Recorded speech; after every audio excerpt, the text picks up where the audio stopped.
What message do you have to Prince fans? Just keep saying prayers for everyone, for the family.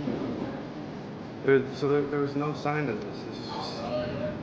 You know, everyone gets sick once in a while. We don't know. We're going to find out. First Diddy party I went to was at Prince's house. So you want to go to Prince's house to the Diddy party where Tyrese is performing and Demi Moore and Ashton Kutcher are swinging on swings.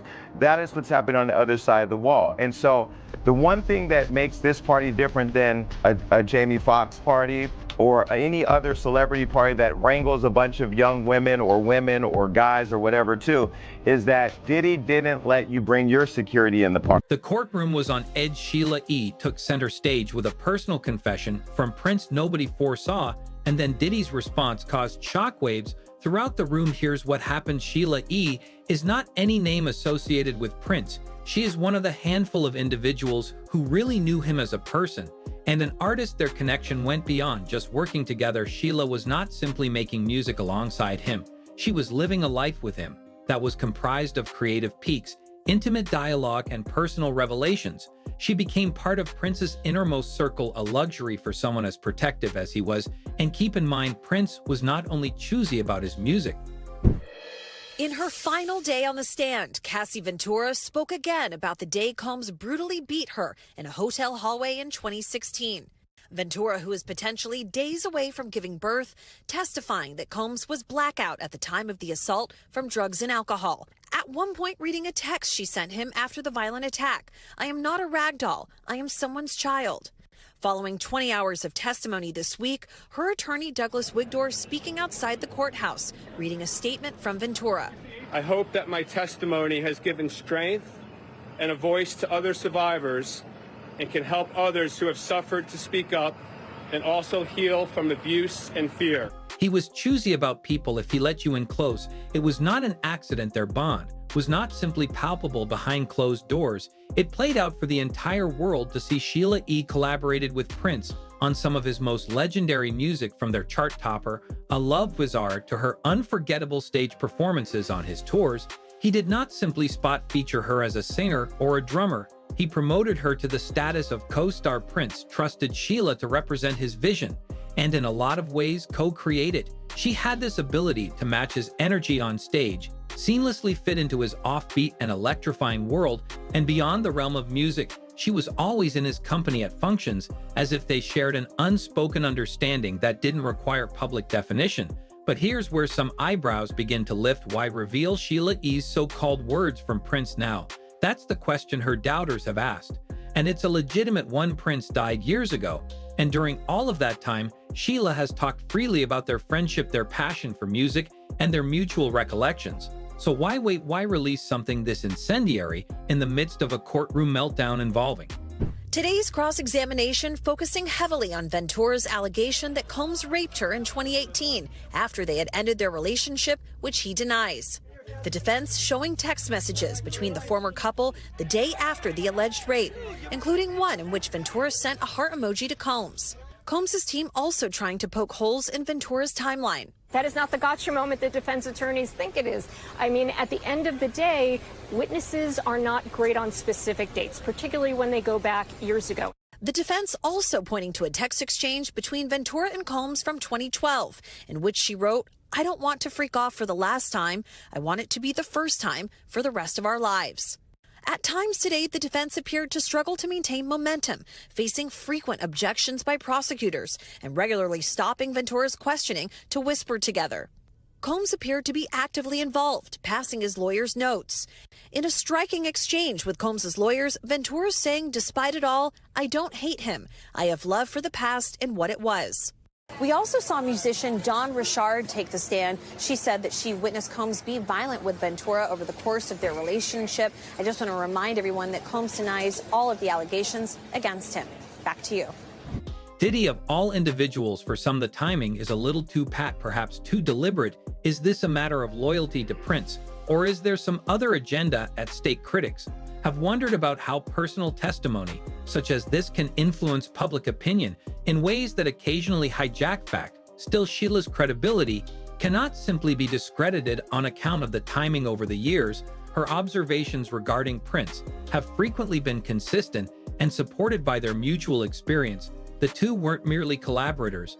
They worked on each other as friends. In his famously insular world, Sheila was one of the handful who got close enough to know his mind. She's talked about their extended discussions and the personal counsel he'd share with her, offering a glimpse into Prince that the public never got, whether it was his musings on life or his guarded sentiments about the business. Sheila was usually the listener when Prince opened up the world of law, as well too also regards testimony such as this. Greatly consequential courts, particularly those dealing with well-known individuals, tend to go with personal stories to add context.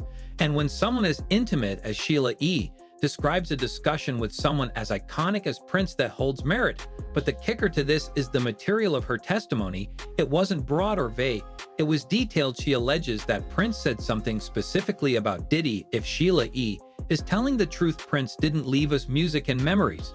I'm gonna go to Prince's house to the Diddy party where Tyrese is performing and Demi Moore and Ashton Kutcher are swinging on swings.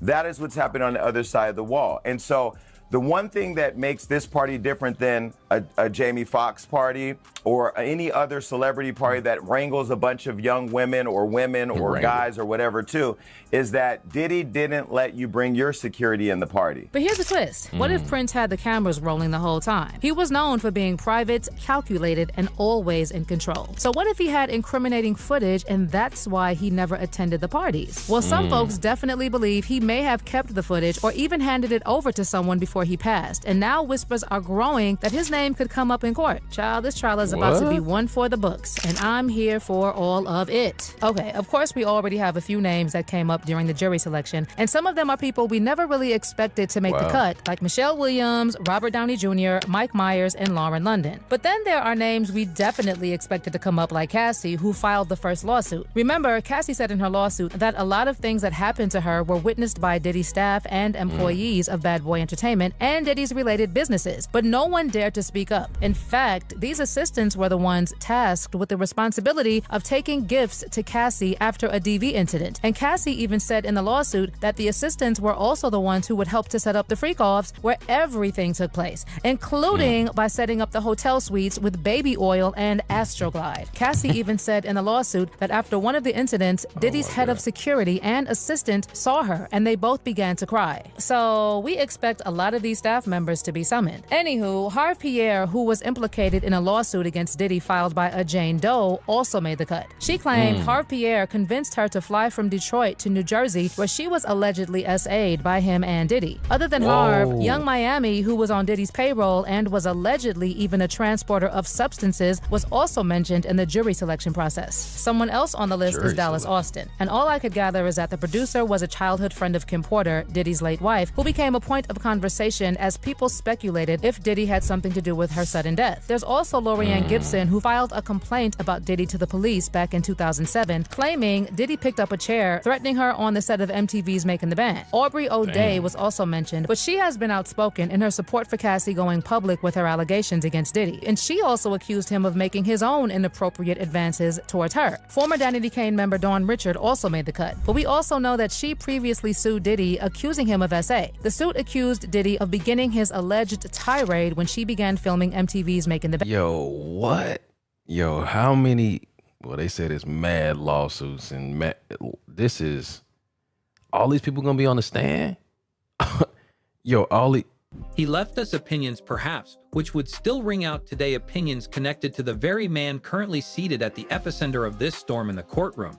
And that's where this puzzle begins to reorient its pieces. With Sheila's credibility cemented, the attention turns intensely on Diddy, his history, his current state, and what he has to lose based on how the remainder of this trial unfolds. Things, as they say, are just beginning. Diddy's legal battles have dominated headlines for months, but the courtroom moment that includes Sheila E's testimony feels like the peak of increasing scrutiny. As much as Diddy's own reputation once shined with success in business, music, and entertainment, it's now clouded by a maelstrom of lawsuits, allegations, and inside industry rumors. The details of the present case are multifaceted: accusations of wrongdoing, scathing attacks against his business methods, and some say he's used his power in the industry unfairly for years. It's created a domino effect of lawsuits and public scandals that have piled one atop another, gouging cracks into a formerly untouchable public image. What's riding on Diddy isn't merely his position in the entertainment sphere, something he worked decades building, but his public legacy and business empire. A negative decision in this courtroom could mean huge financial losses, lost respect from his industry counterparts, and a reputation that might not rebound in the views of fans and collaborators. He's already under intense scrutiny on social media and in celebrity news cycles, where rumor spins quicker than fact. Losing this case, or even seeming guilty, could ripple over everything associated with his name, whether Expect a bunch of other names to come up during the trial, but like I said, Prince was not on my bingo card, and especially not about him allegedly having a tape on Diddy. Makes me wonder, could this have had anything to do with Prince's death? Could this be the deep dark secret about his death, y'all? Well, we know that Prince knew a few days before his death that it was the end of the road for him, and he even posted a picture of himself which contained a since deleted message, just when you thought you were safe. In fact, during his final appearance at a party at Paisley Park, just after his reported treatment and days before his death, Prince reportedly told attendees, "Wait a few days before you waste any prayers." And just like he had predicted, Prince died at age 57 after being found unresponsive at his estate in Minnesota. At the time, health officials determined Prince died of an accidental fentanyl OD after unknowingly taking counterfeit Vicodin laced with the highly potent synthetic opioid. But it never made sense that clean-living Prince died of an OD. Did he have health problems? That I don't know, right? What I know is that he was really health conscious. Right. He was a vegan. He didn't abuse alcohol.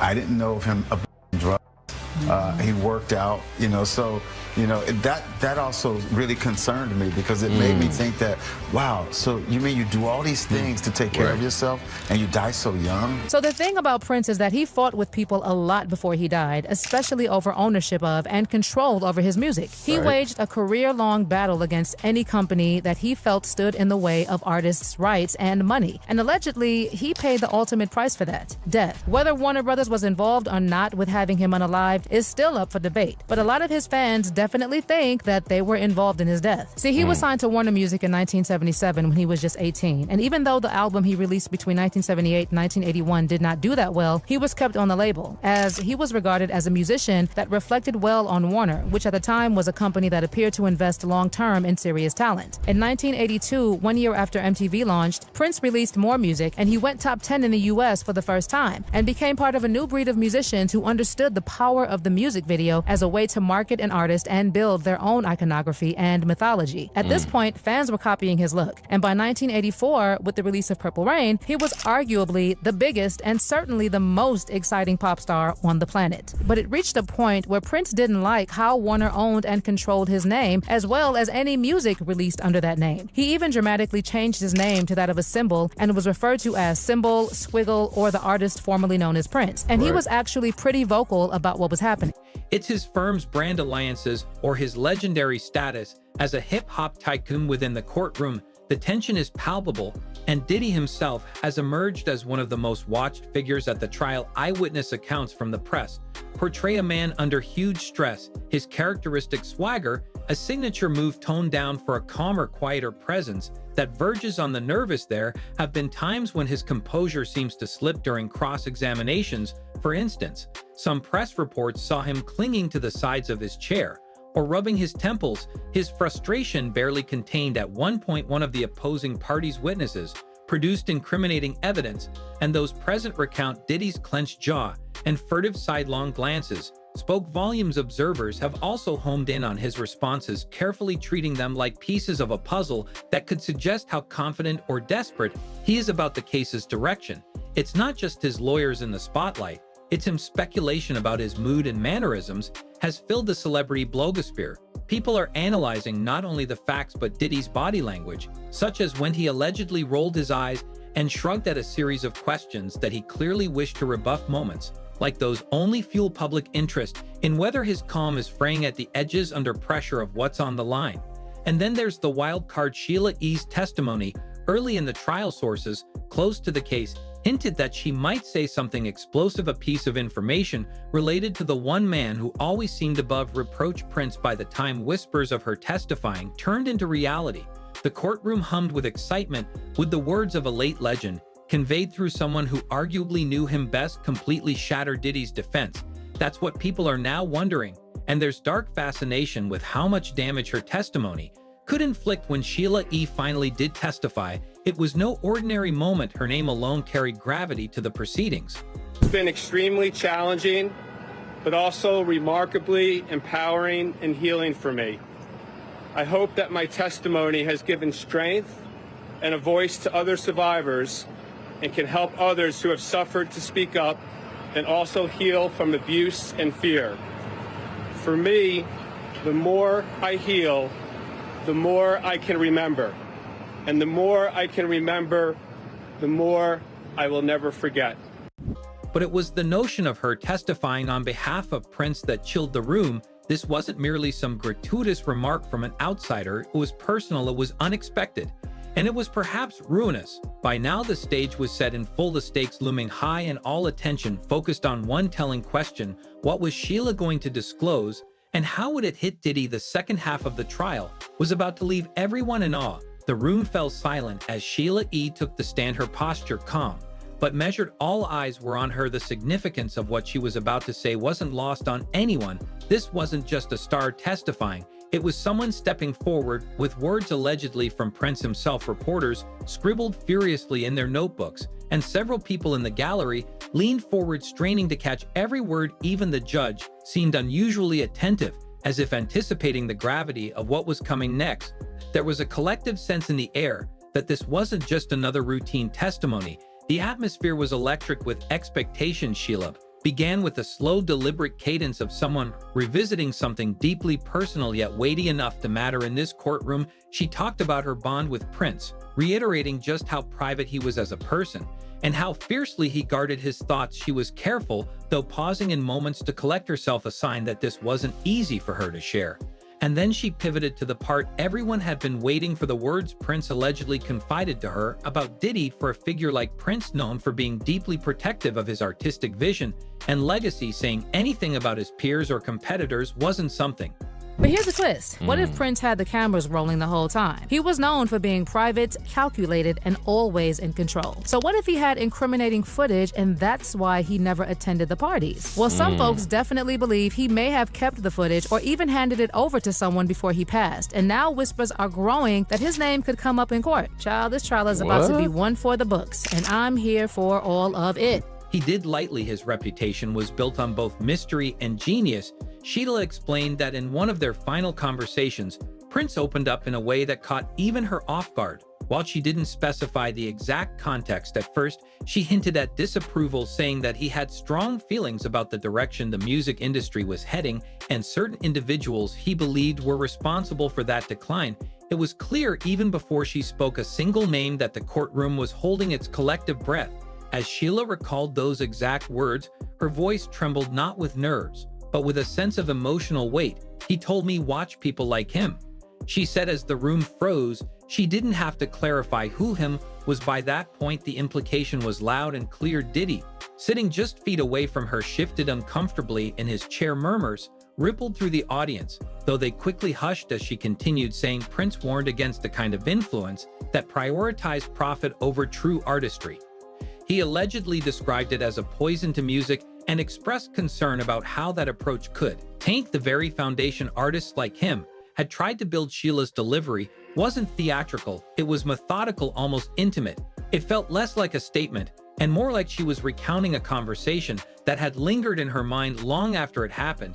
She didn't embellish or try to inject drama into what Prince said. She simply let his words, as she remembers them, resonate on their own. For a moment, it seemed like the courtroom forgot to breathe. Prince's image as a perfectionist who lived and died for the integrity of his art amplified the impact of her testimony. These words weren't careless remarks from just anyone. They carried the weight of one of the most respected voices in music history. The reaction to her testimony was immediate, and dramatic gasps filled the air, and some people exchanged stunned looks, clearly processing what they just heard. Diddy's legal team glanced at him, perhaps gauging how he felt in the moment, while reporters already started furiously typing headlines for their respective outlets. It wasn't just a strategic bombshell, it was a deeply personal jab. Whether Sheila E. had done this out of loyalty to Prince or simply to fulfill her obligation to the court wasn't entirely clear, but what was evident, at least in that room, is that her testimony didn't feel rehearsed. It felt raw. This wasn't just an accusation, It felt like the ghost of Prince himself had entered the courtroom delivering a warning that couldn't be ignored. Before Sheila E took the stand, Diddy sat rigid, his expression locked into what some described as a calculated calm. Dressed sharply in a suit that hinted at his usual flair, he carried himself with a cool confidence, even though the tension in the room was unavoidable. Still, there were slight cracks, quick glances toward his legal team, occasional shifts in his seat, and subtle adjustments to his tie. It was the demeanor of a man who knew all eyes were on him, but tried to act unbothered. Whether it was nerves or simply focus was anyone's guess, but it was clear he felt the weight of the moment before it had even arrived. As Sheila began recounting her connection with Prince, Diddy's calm exterior remained. He sat back, his face unreadable, maintaining a stillness that almost seemed rehearsed. But when she transitioned into the alleged words from Prince, everything about his body language started to shift. Sheila's voice didn't waver, it carried the kind of authority you don't question. And as her words landed, it was as if you could feel the temperature in the room drop. According to multiple reporters, present the slight smirk Diddy had worn faded instantly. His eyes narrowed, his jaw tightened, and he leaned forward slightly, as if needing to physically brace himself against what Sheila just said when she delivered the line, "He told me, watch people like him." Diddy's reaction was immediate and impossible to ignore. Eyewitnesses described him as visibly tensing, his lips parting as though he was about to interrupt, but holding back at the last second. One person seated closer to him even claimed they heard a faint chuckle under his breath, a sound they couldn't quite distinguish as disbelief, annoyance, or something darker. Whatever it was, it left an impression, and several courtroom observers later described the reaction as eerily telling. The rest of Sheila's testimony only seemed to dig deeper under Diddy's skin. When she mentioned Prince's warning about a poison to music, Diddy's expression hardened. He broke eye contact with Sheila and looked down, his hands fidgeting with a pen that had been laid out in front of him on the table. It was a far cry from the composed mogul image he usually projected. A few murmurs rippled through the room, partly in response to her words, but also in reaction to Diddy's body language. The courtroom isn't a place for outbursts. Everyone expects restraint, but in that moment, his restraint felt paper thin. What made this reaction so captivating was the ambiguity of it all. Was Diddy visibly upset because he knew this testimony could hurt his defense, or was it the audacity of someone invoking Prince's name against him that set him off? Legal analysts have already begun dissecting the optics of his response, noting how easily it could be interpreted as guilt by a jury, or worse, as a sign that Sheila's testimony struck a nerve he wasn't expecting. A composed Diddy might have shrugged it off, but the tension in his face told a different story. This moment of vulnerability, whether genuine or calculated, has already planted seeds of doubt. Public opinion thrives on perception, and for someone as image-conscious as Diddy, these few seconds in the courtroom might hold consequences far beyond the trial itself. With this turn of events, it's clear the courtroom wasn't prepared for Sheila's testimony, or how deeply it would rattle Diddy in front of everyone. And with that, all eyes turned to what this meant for the overall case. Sheila E's courtroom testimony, potential impact on the case, wasn't just a moment.